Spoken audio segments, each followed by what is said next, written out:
a new year, which means that a lot of people are setting goals and intentions for the coming year. But under the shadow of loss, that can feel really difficult. And sorry, there's construction going on next door and my dog hates it, so there might be some background noise. Historically, I haven't really believed in New Year's resolutions for a variety of reasons. There was a period of time where I did birthday resolutions and a brief period of time where I did personal OKRs, because that's just the kind of type A I am, but I haven't had any real resolutions for a while. Among people who are grieving, I've noticed there are two camps when it comes to New Year's resolutions. Either they take the approach that nothing matters anyway and they don't have real goals or aspirations for their own life, so nothing really matters, because they're so lost in their grief. Or they really just want something, anything to make it feel better, and it doesn't really matter what it is. But maybe aren't really sure what that looks like. I feel like a lot of New Year's resolutions traditionally revolve around restriction. Eating less cake, or being less messy, or losing X number of pounds. And having these goals can be fine, but what if we made the next year about bringing more into your life? More love, more joy, more celebration. Maybe the most important lesson I've learned from losing my dad was that you can hold both. You can hold both grief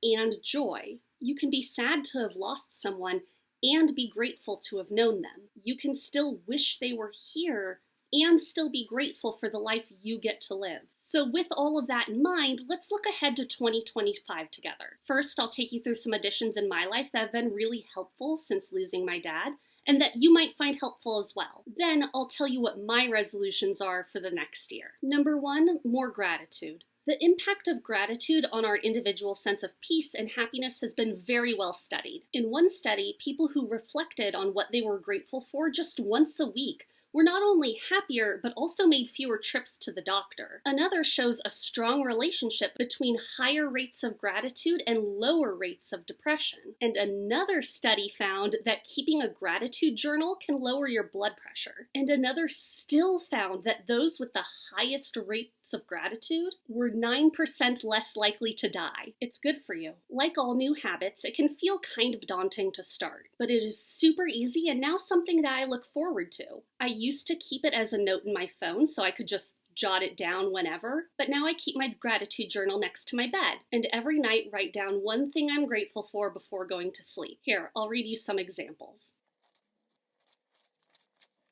Today, I am grateful for being able to reimagine holidays. It doesn't have to be a busy, stressful day. Today, I am grateful for caring and patient dog groomers like Pam. Today, I am grateful for hope. Today, I am grateful for Buy Nothing groups, helping me to reduce the clutter without contributing to landfills. Today, I am grateful for positive, reassuring feedback at work. Today, I am grateful for great neighbors like Vince and Mary Lou. Today, I am grateful for therapy. Today, I am grateful for Penny.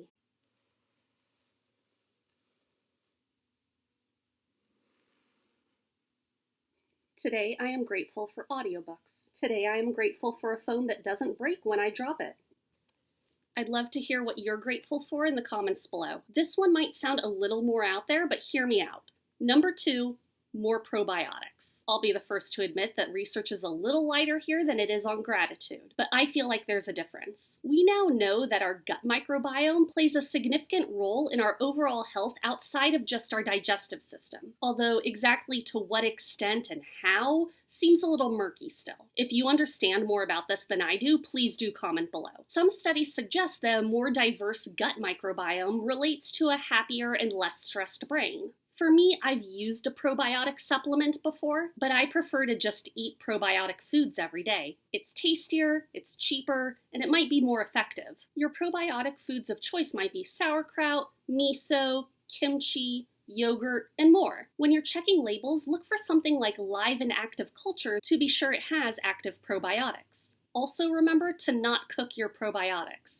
Killing off the good bacteria kind of defeats the purpose. Number 3, more being outside. So in a previous video, I mentioned reading a book called The Nature Fix, which lives rent-free in my mind. But let me just read you an excerpt. So this is about an immunologist in Tokyo, I think, who studies natural killer immune cells, which protect us from disease agents. They're a type of white blood cell. So the question he's trying to find out here is, if nature reduces stress, could it also increase your NK cells and thereby help you fight infections? Here's a quote from the book. To find out, Lee brought a group of middle-aged Tokyo businessmen into the woods in 2008. For 3 days, they spent a couple hours each morning hiking. By the end, blood tests showed their natural killer cells had increased 40%. Moreover, the boost lasted 7 days. A month later, their NK count was still 15% higher than when they started. This is so wild and so interesting to me. It makes me kind of want to drag everyone I've ever known and loved out to a park somewhere so we can all live longer, happier lives together. Is that so much to ask? I started hiking a lot in the early days of the pandemic, but even if you don't have trails that are convenient for you, going somewhere quiet with some trees will be immensely helpful to your overall well-being. And finally, more peace. This applies to both sleep and meditation. In 2020, we all got to get into some kind of weird or esoteric thing. I'm not that good at making sourdough, but I did get to be a total sleep weirdo. We all got to have a weird pandemic thing, okay? I got really into sleep routines and sleep hygiene, and now I'm obsessed with my weighted blanket and sunrise alarm clock and flannel sheets in the winter. I just feel so much better rested. But I think some of that is also to do with my meditation routine, which has really cut down on my pre-sleep ruminating. Thanks for joining us.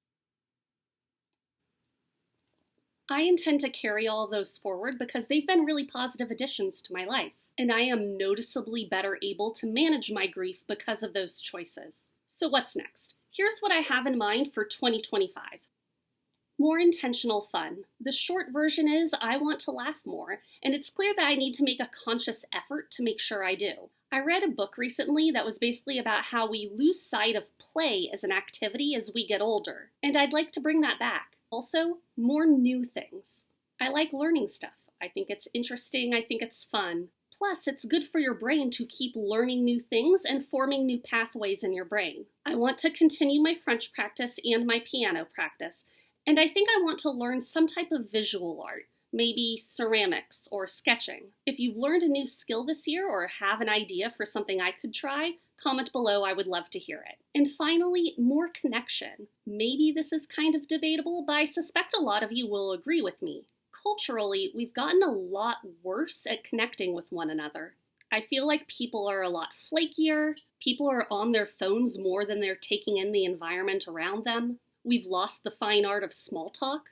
I swear to God, I think I've seen, I don't even know how many videos recently, of people who are really sad because they were really excited for plans that people flaked on at the last minute. And then we all wonder why we're so lonely. There are a lot of things this could be attributed to.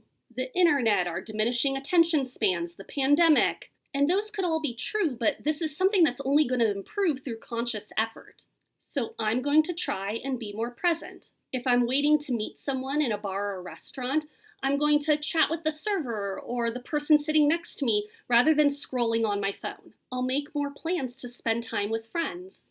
I'll go to a cashier rather than the self-checkout line and say hello and make eye contact. These are really small things that inform the way we all interact.